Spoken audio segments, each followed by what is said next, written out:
모세가 하나님의 지시에 따라 만든 성소는 길이 45m, 너비 22.5m로 약 300평 남짓이었고 사면이 광목 휘장으로 가려져 있었습니다. 이 휘장은 청동으로 만든 기둥 60개로 지탱되었습니다. 성소 서쪽 끝에는 성막이 위치하고 그 앞뜰에는 번제단과 물두멍이 있습니다. 번제단은 성막, 곧 회막의 성막 문 앞에 위치했습니다. 또 번제단을 회막의 성막 문 앞에 놓고 번제단의 위치는 성소의 입구에서 제일 가까이 있습니다. 기본 골격은 조각목으로 짜되 그 겉은 옷으로 감싼 것으로 희생제물을 잡아 불태워 그 향기를 하나님께 올려드리는 큰 상자 모양의 노쇠 제단입니다. 그가 또 조각목으로 번제단을 만들었으니 길이는 5규빗이요 너비도 5규빗이라 네모가 반듯하고 높이는 3규빗이며 그 네 모퉁이 위에 그 뿔을 만들되 그 뿔을 제단과 연결하게 하고 제단을 노수로 쌌으며 제단의 모든 기구 곧 통과 부삽과 대야와 고기 갈고리와 불 옮기는 그릇을 다 노수로 만들고 제단을 위하여 녹그물을 만들어 제단 주위 가장자리 아래에 두되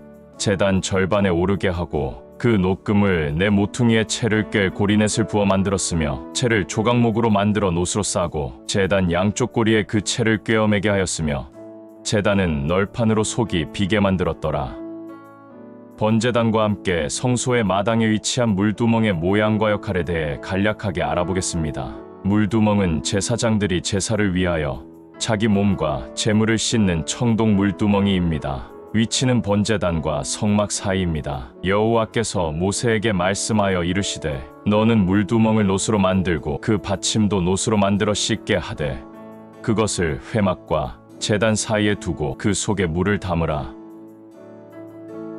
번제단에 대해 좀 더 알아보겠습니다. 성소는 제사를 지내는 곳입니다. 제사라는 단어는 영어로는 sacrifice이며 이는 희생이라는 뜻입니다. 제사장이 하는 일은 죄를 사함받기 위한 제사를 지내는 일로서 다시 말하자면 제물을 희생시키는 일을 합니다. 희생제물의 머리에 안수하고 그놈을 죽이는 일을 하는 것입니다. 그런데 중요한 것은 죄인이 죄를 속하기 위해 희생되는 제물은 흠이 없어야 합니다. 흠 있는 제물이 죄를 대신 뒤집어 쓰고 희생될 수는 없는 것이기 때문입니다. 죄를 대신 짊어지고 죽어야 하는 희생제물은 양털같이 흰 눈같이 깨끗해야만 죄는 없지만 남이 죄를 짊어지고 대신 죽을 수 있는 것입니다. 레위기에서는 1장 3절부터 23장 18절에 이르기까지 소, 양, 염소 등 제물에 대해 18번에 걸쳐서 흠 없는을 반복하며 완전히 깨끗한 제물을 강조하고 있습니다. 민수기에서도 13번이나 언급되고 있습니다.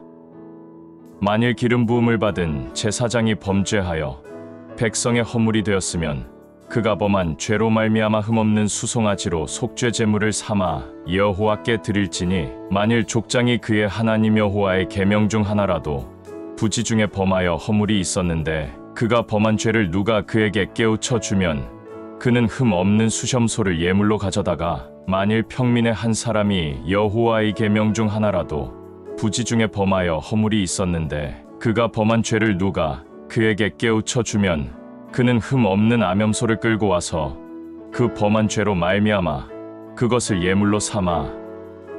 왜 이처럼 모든 제물들이 흠이 없어야 한다는 것일까요? 동정녀 편을 참고하시면 많은 도움이 될 것입니다. 이 흠없는 희생제물들을 성막들에 있는 번제단 앞에서 잡아 번제단에서 번제를 드렸습니다. 제물을 완전히 불태워 그 향기를 하나님께 올려드리는 제사가 번제입니다. 정리해보자면 번제단의 재료는 아카시아 나무이며 노수로 덮었습니다. 번제단의 네 모퉁이에는 노수로 만든 뿔이 있었습니다. 내부는 비어 있었고 중간에 녹그물이 있어 그 위에서 제물을 태웠습니다. 이 번제단에서 희생제물을 잡아 하나님께 제사를 지내는 모습을 살펴보겠습니다.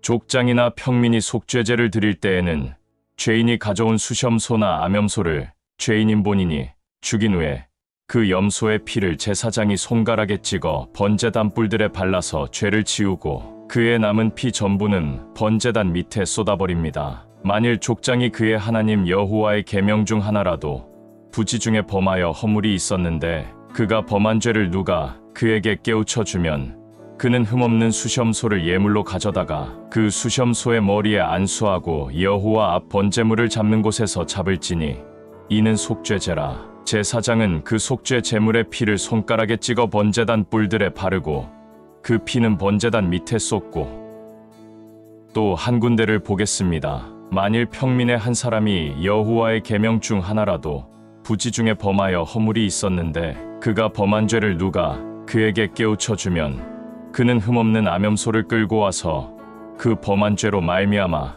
그것을 예물로 삼아 그 속죄 제물의 머리에 안수하고 그 제물을 번제물을 잡는 곳에서 잡을 것이요 제사장은 손가락으로 그 피를 찍어 번제단 뿔들에 바르고 그 피 전부를 제단 밑에 쏟고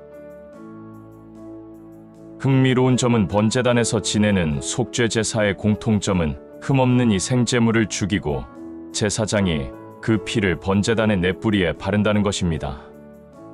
제사는 죄를 사함받기 위해 죄 없는 제물의 안수를 통해 죄를 넘기고 그 제물을 죽이는 것입니다. 그런데 성경은 꼭 희생된 제물의 피를 제단 뿌리에 발라야 한다고 합니다. 제사장은 그 속죄 제물의 피를 손가락에 찍어 번제단 뿔들에 바르고 그 피는 번제단 밑에 쏟고 제사장은 자기 자신과 다른 사람들의 죄를 해결하기 위해 제사를 지내는 일을 하는 사람입니다. 그 제사를 위해 흠없는 제물의 안수의 죄를 떠넘긴 후 죽입니다. 그런데 그것이 끝이 아닙니다. 반드시 그 희생 제물의 피를 손가락에 찍어 번제단의 뿔에 발라야 죄가 해결되는 것입니다. 다음 편에는 왜 번제단 뿔에 피를 발라야 하는지 등의 성막 이야기를 좀 더 알아보겠습니다.